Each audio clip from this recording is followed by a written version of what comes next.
Welcome back to Hadassah On Call, New Frontiers in Medicine. I'm your host, Mayan Hoffman, and I'm thrilled to kick off our 7th season with you. Over the past year, we've explored topics that really resonated with our listeners, from ageless intimacy to navigating the autism spectrum to paging Dr. AI. If you missed any of these episodes, I encourage you to check them out on our podcast websites. Today, we're diving into an issue that affects millions of men and their families around the world: prostate health and prostate cancer. Our guest is Professor Ofer Gofrit, Chief Neurologist at Hadassah Medical Organization. He's not only a leading expert in the field, but also comes from a family shaped by resilience. His mother is a Holocaust survivor and author, and his daughter is currently serving in the IDF. In this conversation, we'll cover everything from early warning signs to myths and misconceptions, lifestyle choices that matter, the latest in precision medicine, and even what it means to live well after treatment. I'm looking forward to an open, practical, and very human discussion. Welcome, Professor Gofrit. Thank you. Now, I want to get started, actually not with medicine, but a little bit about your personal life. I understand that your mother is a Holocaust survivor and author. Did her experience at all influence your decision to go into medicine? Actually not. And actually, when I took the decision, she was not a Holocaust survivor at the time. And I may explain, it will take 1 minute. Okay, is that please. okay? Yes, please. All right. So she was born in 1935. And she lived in a small village like 70 kilometers away from Warsaw called Biała-Rawska. It's now famous because of this story. And she lived with her father and mother. She's an only child in a very secular life there. And the war started in the 39, and for 1 year nothing happened. And then the Germans came, and then they understood that their life is in danger and then they have to run away. The mother and the daughter managed to hide. The father joined the partisans in the woods and lost. Nobody knows what happened to him. Probably killed there. And then the mother and the child that was like 5-year-old managed to get to an attic in Warsaw in Żelazna Street 64. I've been there several times, and just across the street was the Jewish ghetto. And there they spent the war hiding, and a family supported them. And I met the family later and the 2 daughters a couple of times, and they've been in Israel. And after the war, my grandmother married a man. He was a Holocaust survivor, Auschwitz, hardcore with the number, and he was the Holocaust survivor, not my mother. She was a child.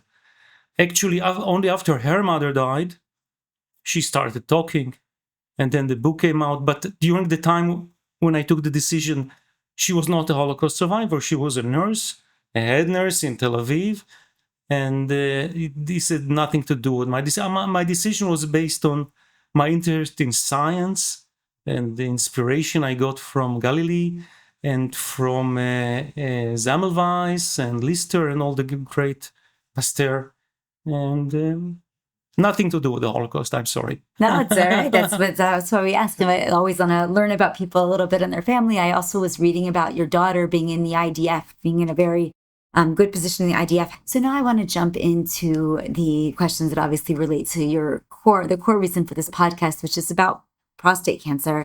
So I just want to start simple by asking you, what is prostate cancer, and are there different types? Yes. Well, prostate cancer is a malignant tumor of the male population, actually the most common malignant tumor in men. More than twice its next in line. And we are still studying this fascinating disease.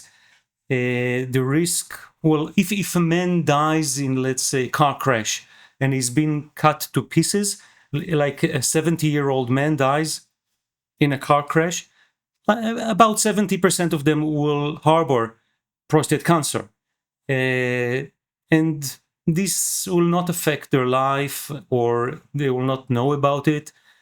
And this is like a big shadow over our clinical work, but that always we are always afraid that we're treating those that do not need any treatment, and finding out which one does and which one doesn't is one of the main core interests in prostate cancer. And of course, there are ways, or we believe there are ways, to discriminate these clinically significant from the clinically insignificant tumors, and maybe we'll get to them a little later. Yeah, I mean, hopefully, because I definitely think people, it is very common, as you said, and people are concerned about whether or not they should be treated or they shouldn't, and when should they be checked. I mean, prostate cancer, though, is, as you mentioned, often thought of as an older man's disease. Would you say that's true, or should men maybe start screening earlier in order to preempt it? Yes, good question. The current guidelines recommend start screening for prostate cancer at the age of 50. And getting early diagnosis. But early diagnosis does not necessarily mean early treatment, because follow-up, or as called professionally active surveillance, is a very common practice today, and this may be the solution for overtreatment that was so common in the past. Do people have a good prognosis when they get prostate cancer? Like, if they have that early screening, do people generally survive? Yes. Early diagnosis in prostate cancer usually means cure or follow-up, good follow-up, and we know when to stop the surveillance and to move into active treatment. And if you are under surveillance, then nothing bad will happen, really. What are the most common signs or symptoms of the cancer? There are none. No. The symptoms and signs of prostate cancer are bone pain, which obviously is very late sign. And if you're being diagnosed because of bone pain, it's like it's too late for cure. There's still very good remedies and all kinds of treatments, even at that step of the disease. Wow, that's actually interesting. So in other words, if you don't do the screenings, though, you really might not know until it's too late. Correct. So screenings are clearly very... If it's clinical disease, it's always too late. So that makes sense. Now, what protects against prostate cancer if you wanted to not get it? I mean, like vasectomies, for example, frequent ejaculation, maybe a good sex life. What those things help? Well, that's a good question. There's nothing specific that you mentioned. But whatever is good for the heart is also good for the prostate. So having balanced diet and regular aerobic exercise and keeping your weight, all these are very good precautions or things to do to postpone or to not get prostate cancer.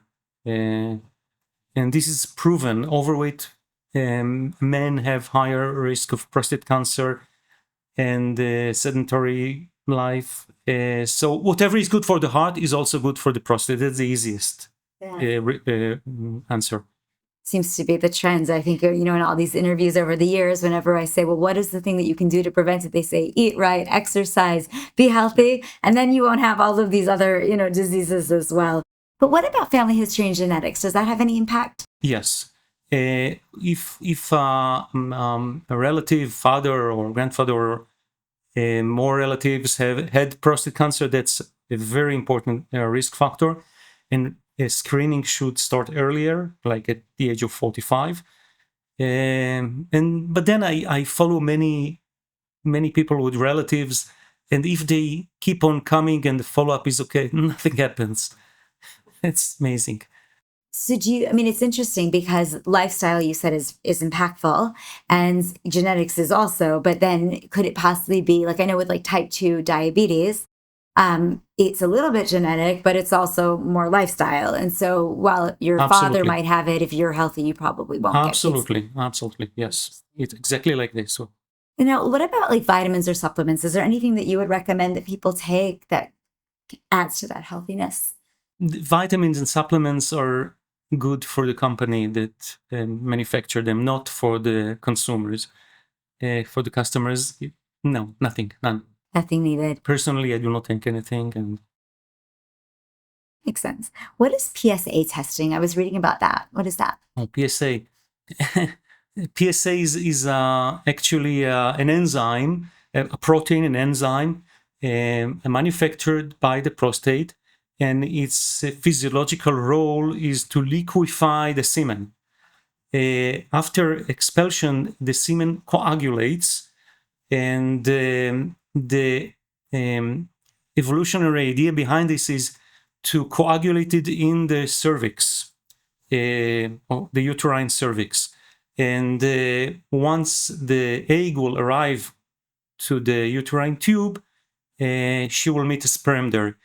The egg is very sensitive and has a very small range of life that it can be fertilized. And the compensation for that is the male that brings millions of sperm cells, and the coagulation, a fascinating process by itself, very different from the coagulation of the blood, keeps it in the uterine cervix, and the PSA, the enzyme, it breaks the coagulum little by little, and there is a continuous supply of sperms to the tubes. Once the egg will arrive, it will meet sperms. But this is far away from what we are concerned now about prostate cancer. So it's a physiologic enzyme. Now in the 80s, it was found that these enzymes can be located in the blood, and that patients with prostatic conditions like benign prostatic hypertrophy or prostate cancer have elevated levels in the blood. So this became a tumor marker. From an enzyme, it became a tumor marker, and now we use it to early diagnose prostate cancer. But it's far from being specific. But I understand somewhat controversial, like there are pros and cons to it, right?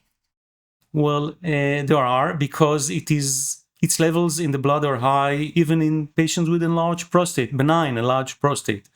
So there is like overlap in the levels between prostate cancer and benign prostatic hypertrophy, which every man has if he's older than 40. So there is interpreting the results of the PSA is not very easy, not trivial, and that's part of the urology occupation, to understand the meaning of it.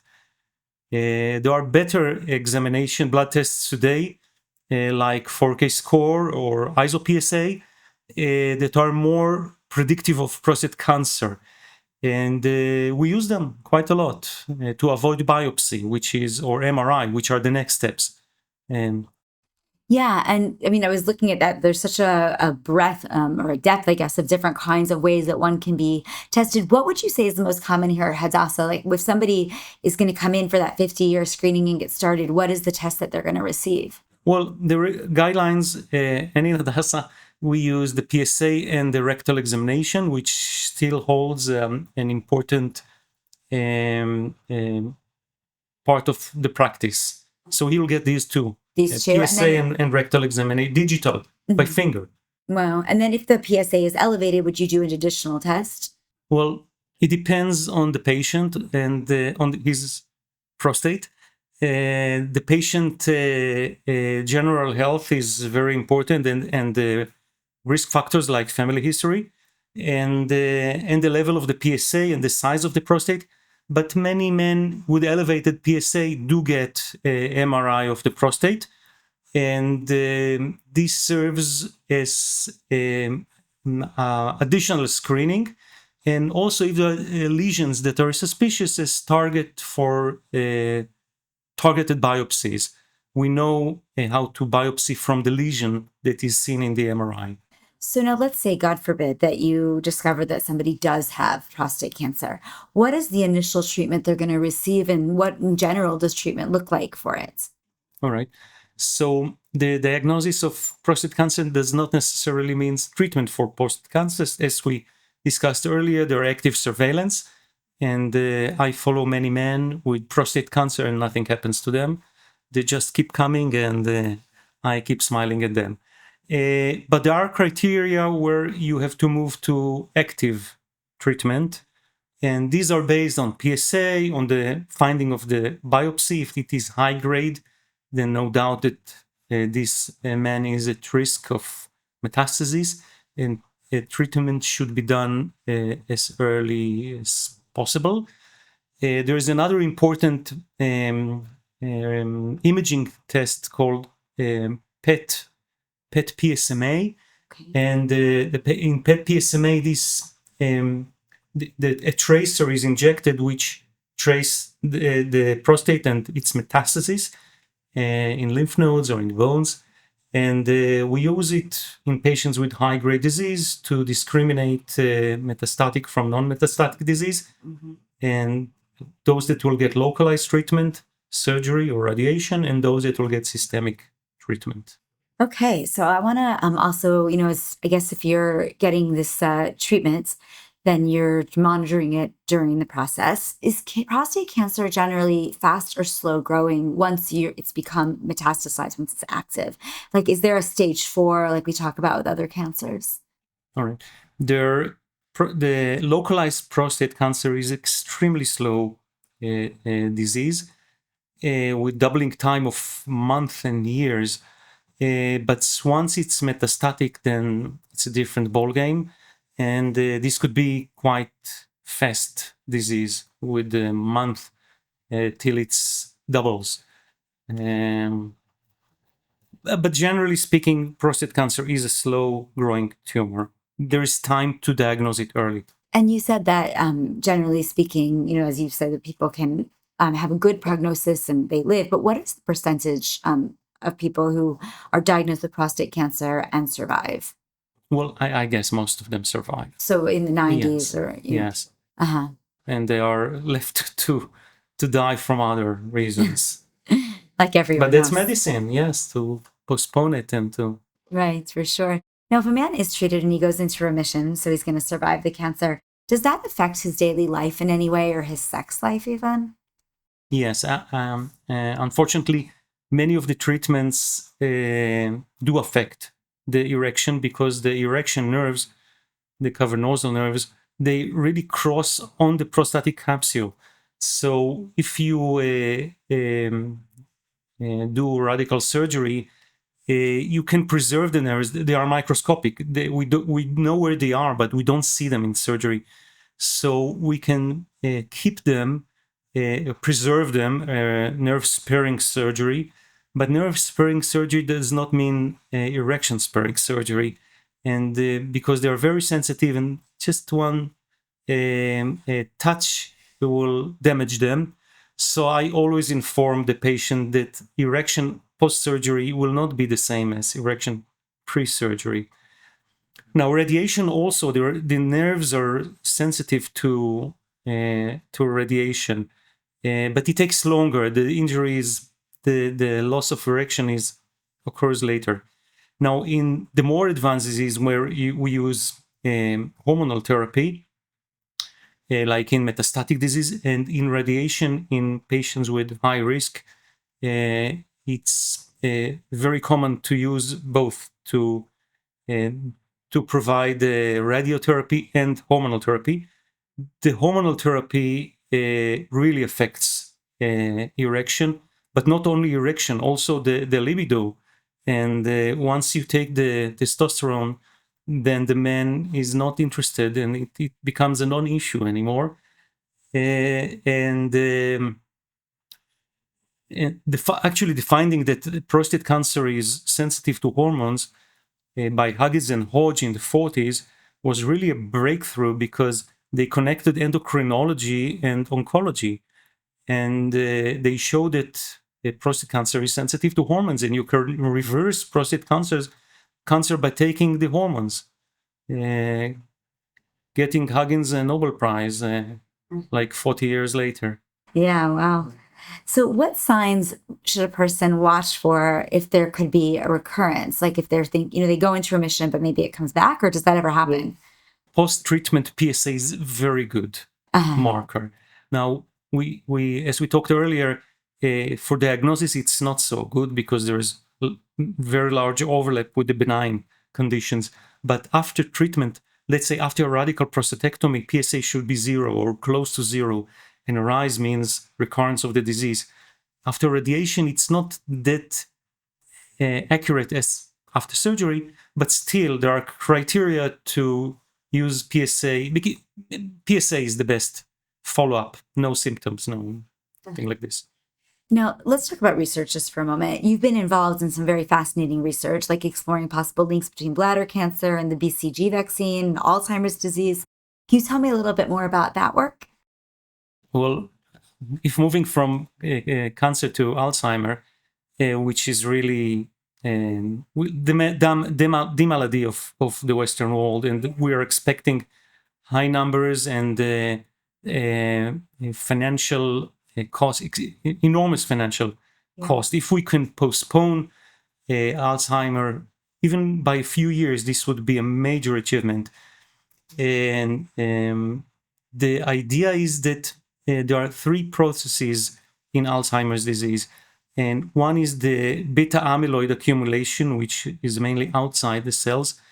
The second is the tau accumulation, the tangles.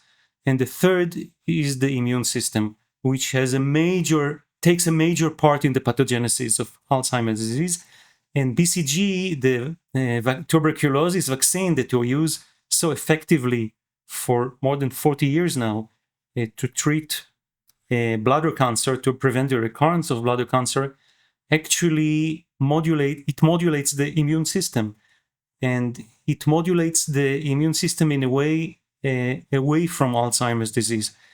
And we've shown by exploring data from Hadassah that the risk of Alzheimer's disease is reduced 4 times in patients that got BCG treatment for bladder cancer, nothing to do with the Alzheimer. And these findings were then studied in 4 other populations in Europe and in America.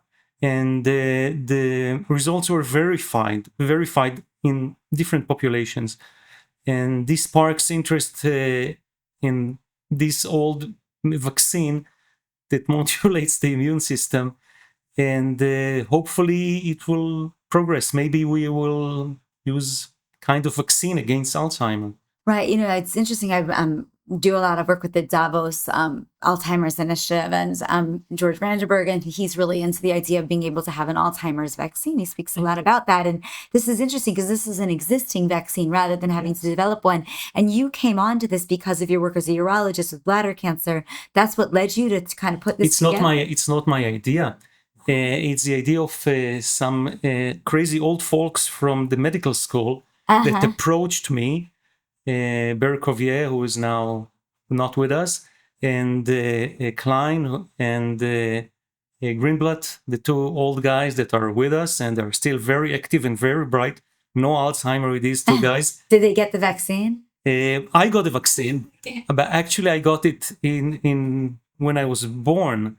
And yes, it was customary to give the tuberculosis vaccine to newborns. In the delivery room, I got BCG. Nobody asked me or asked my permission. But I guess you're grateful now. I got BCG, and I'm still immunized now. When I arrived at Chicago for the fellowship, they did some kind of test, including MAN2, tuberculin test, to see if I have tuberculosis. I told them, don't do it. I'm positive. I'll test positive. And they say, oh, no, we do it for everybody. And I was positive, and everybody said, oh, I got tuberculosis. I told you. I got BCG vaccine. Said, take a chest x-ray and they'll see nothing. And they did x-ray and okay, you're fine. So I'm positive. And but at that time, when I was born, They were doing BCG vaccination in all Israel except in Jerusalem. They were not doing it in the States, and the strength of the Hadassah women in Jerusalem stopped this vaccination. He said, what is good for America is also good for Jerusalem, which is usually right. And maybe this was also right. So I'm got the BCG myself, and I'm still positive.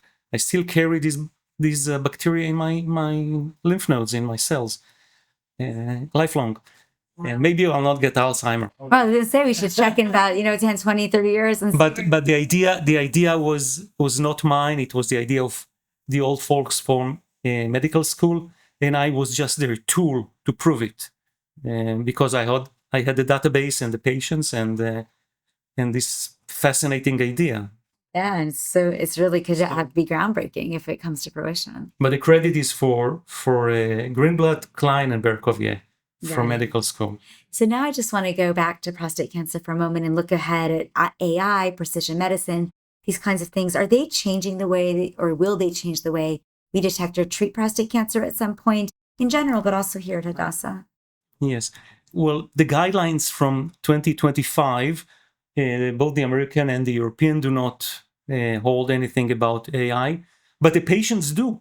And patients come to me ready and with the right questions, and they are educated, which is good. I love educated patients, but in the current clinical daily life, not yet. Mm-hmm.